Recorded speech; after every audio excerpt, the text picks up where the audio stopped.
Sure, these wonderful scenes still didn't completely save these characters from being classed as some of the least admired in the galaxy, but the next time you throw shade at these goofy aliens, arrogant Jedi, or ridiculous soldiers, just remember that even the most awful Star Wars characters have their moments. Because I am Gareth, this is What Culture Star Wars, and here are 10 terrible Star Wars characters with one incredible scene. Number 10, The Party Is Over, Mace Windu. Unfortunately, Samuel L. Jackson's time as powerful but supremely arrogant Jedi Master Mace Windu is largely just spent sitting on a chair, ordering other Jedi about, and being about as interesting as a glass of water, not even sparkling. But there was one moment there when Jackson was finally given the chance to be the unquestionable badass he's always been. While he did at least enjoy a rather dramatic death at the hands of Darth Sidious and Anakin Skywalker in Episode 3 Revenge of the Sith, Mace Windu's arrival on Geonosis in Episode 2 Attack of the Clones is his one properly incredible moment. After Chancellor Palpatine had created his Grand Army of the Republic, the Jedi Master brilliantly arrived on the planet by sneaking up on Count Dooku and Jango Fett, and pulling out his purple lightsaber before noting how this party was over. The perfectly delivered follow-up of "I don't think so," when told the Jedi were outnumbered, along with his spectacular force jump as he evaded the bounty hunter's flamethrower attack, both acted as tremendous appetizers before that jaw-dropping visual of a wave of lightsabers colliding with the droid army, and Windu's eventual decapitating of Jango too. This is the Jackson fans paid to see in a Star Wars movie, not the one sat twiddling his thumbs on the Jedi Council. I've got a quick question for you now. Who is your favourite Jedi of all time? It might be Mace Windu, and if that's the case, well, good for you. But if it's not, you let me know who is in the comment section below. Number 9, The Belonging You Seek Is Not Behind You, Maz Kanata.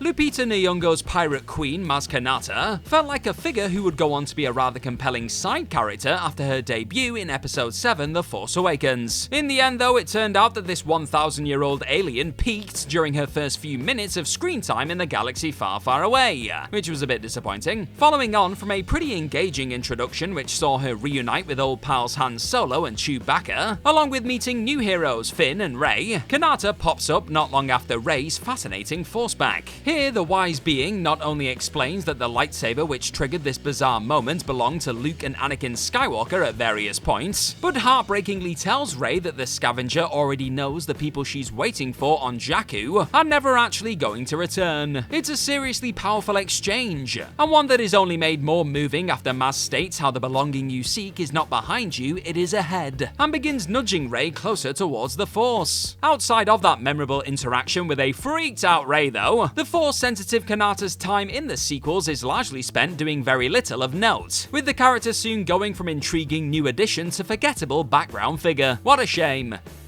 Number 8, Vader arrives on Mustafa, Nute Gunray.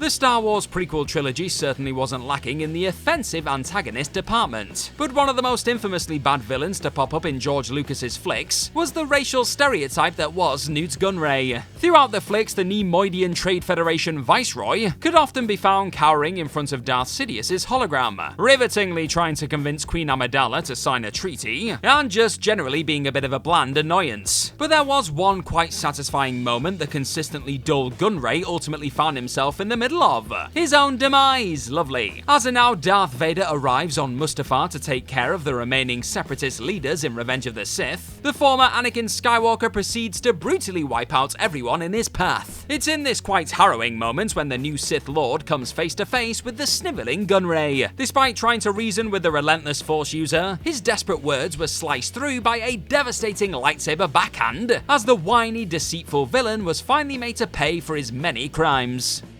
Number 7, Starkiller Base destroys the Republic, General Hux. Regularly unleashing some of the hammiest moments in Star Wars history, and being anything but an intimidating member of the First Order, General Armitage Hux ultimately became one of the galaxy far, far away's biggest disappointments. Whenever he wasn't being mercilessly bullied by Kylo Ren or Supreme Leader Snoke, the villain often had folks cringing in their seats, thanks to the usually outstanding Domhnall Gleeson's strange pantomime performance. But that still doesn't change the fact that Gleeson's Hux was very much at the center of one of the most eye-catching heart-wrenching moments of the entire sequel trilogy, that being the jaw-dropping destruction of the New Republic. After delivering a rather passionate speech about this being the last day of the Republic, complete with eyes bulging and bright red face, Hux released the full power of Starkiller Base, as its superweapons shockingly ripped through the planets within the Hosnian system, the world-breaking red laser cutting through space and exploding multiple planets at the same time, with John Williams' affecting score only adding to the impactful moment, certainly sold the First Order as a force to be reckoned with. Sure, the destruction of the Republic may have been even more heartbreaking had fans spent a little more time on those Hosnian system planets beforehand, but it was still an utterly incredible display of power, and one of the few times when Hux genuinely seemed like a cold-hearted figure not to be messed with.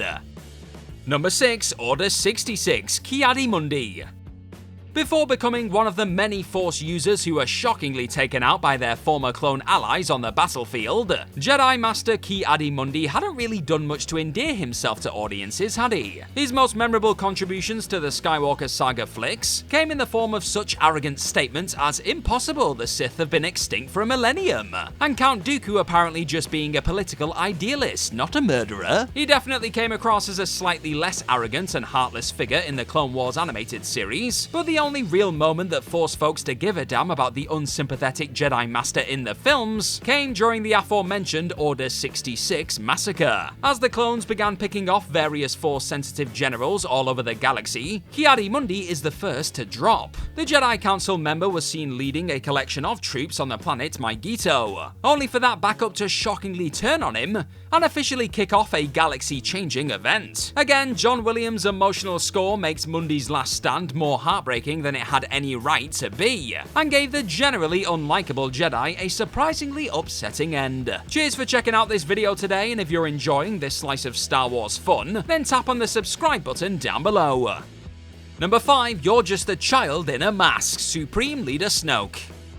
Before being shockingly split in two towards the end of Episode 8, The Last Jedi, and revealed as little more than a Palpatine puppet, fans had high hopes for Andy Serkis's unsettling Supreme Leader Snoke. The Planet of the Apes and Lord of the Rings motion capture king appeared to be onto a winner with his few brief chilling appearances in Episode 7, The Force Awakens, and his first big moment in the next entry into the sequel trilogy further sold Snoke as a properly intimidating big bad. Kylo Ren found himself being summoned to Snoke's throne room on the Supremacy, and it's here when his master began coldly dissecting his powerful Padawan, seemingly motivating the impulsive former Ben Solo into relentlessly hunting down Luke Skywalker. His swatting away of Ren like an irritating fly via Force lightning was already impressive enough, but his scathing closing statement of "you're just a child in a mask" fully established Snoke as a manipulative soul who could completely tear someone apart from within too. It's just a shame it was all downhill from here though. Snoke was soon easily dispatched by Ren after attempting to force the son of Han Solo to execute Rey, with it then being frustratingly explained in Episode 9, The Rise of Skywalker, that this once intimidating villain was just a silly strangcast being manipulated by a returning Darth Sidious from afar.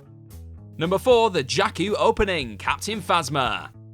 While on the subject of the sequel trilogy's many wasted characters/actors, the marvelous Gwendolyn Christie also finds herself in that frustrating category, after bringing to life a stormtrooper captain who was barely given a chance to properly shine, figuratively that is. Despite a strong enough introduction, Captain Phasma was ultimately severely underutilized. She may have looked like a chrome badass capable of whooping just about any resistance member who stood before her, but Phasma spent much of her time on screen being outsmarted by our heroes, and eventually gets bested in her only real showdown in the sequels, before she became the disappointing villain who will forever be synonymous with the horrendous Chrome Dome nickname though. Those first steps on Jakku back in Episode 7, The Force Awakens opening scene suggested another iconic side villain was about to be born. On the back of the First Order stormtroopers being initially shown as a terrifying military force that could actually hit their target, Kylo Ren ordered his shiny ally to have the troops murder the innocent villagers nearby. It's a small moment, but it swiftly made Phasma seem like the sort of bloodthirsty and disturbing captain who wouldn't think twice about taking many innocent lives. If only the character had been handled this well for the remainder of her time in the sequels, eh? Number 3. There's always a bigger fish, Jar Jar Binks.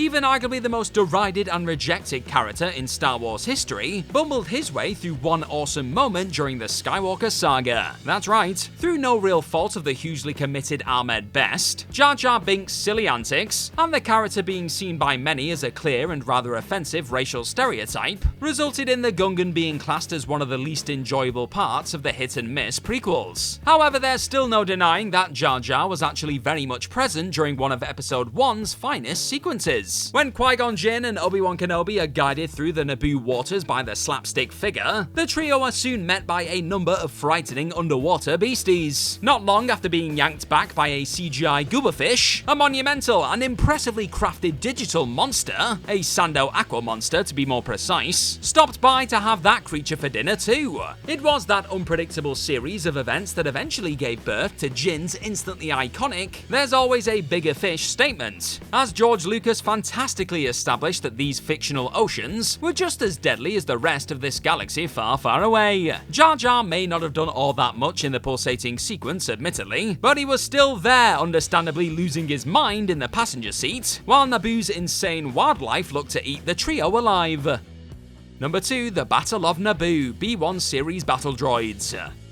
Sticking with Episode 1, The Phantom Menace, for this next entry, you know those silly little mechanical annoyances found cracking jokes, and generally being swept aside with ease for much of the prequels? Well, before the B1 series battle droids became one of the biggest jokes in the entire galaxy, these droids looked like they meant business during the Battle of Nabo. Honestly, after first unleashing a few waves of Trade Federation fire from their tanks, the tension George Lucas was able to build in the slow and slightly horrifying deployment of the thousands of cold droid soldiers is still palpable today. As the Gungan army anxiously awaited the incoming assault, the many multi-troop transports began gradually unfolding, dropping wave after wave of creepy little Gungan killers. The combination of John Williams' terrific Trade Federation march and the visual of countless droids standing up like robotic zombies rising from the dead made for some seriously unsettling stuff. The droids certainly had the odd cool moment after this epic arrival, giving the Jedi and clones a hell of a fight on Geonosis, for example, but as far as individual scenes go, the B1 battle droids peaked on the fields of Naboo. Number 1, the Finale The Ewoks. When it comes to the brave little teddy bears found taking down the Empire during Episode 6, Return of the Jedi, it tends to be a case of loving or loathing said Endor natives. Those who adore the Ewoks and all that they bring to the Star Wars franchise will point to everything from the comical scenes involving C-3PO being worshipped like a god by the small creatures, to the heroic aliens using rope swings, rocks, and log traps to get the better of Imperial forces, a move inspired by the Vietnam War, as unquestionable original trilogy highlights. But Ewok haters would be just as quick to roll their eyes at the silly idea of these tiny attempts to sell more Star Wars merchandise, conquering massive walkers and numerous blaster-wielding stormtroopers. However, there is at least one scene each side can agree is a wonderful addition to the Skywalker saga, and that's the very last one of the entire OG trilogy. The non-Yub-Nub version, that is, I'm sorry. With the Death Star 2 destroyed and the Emperor seemingly dead, Luke, Leia, Han, and the rest of the gang celebrate alongside their Ewok pals, dancing into the night as fireworks light up the sky. John Williams' victory celebration banger, the playing of many a defeated stormtrooper's helmet, rebel pilots boogieing with Ewoks. It's just the right combination of silly and heartwarming needed at the end of such an epic trilogy. Then, after our heroes embrace and Skywalker takes in a few legendary Force ghosts, the entire thing concludes with a joyful closing ensemble shot for the ages. They may divide the fan base, but these Ewoks threw one hell of a victory party.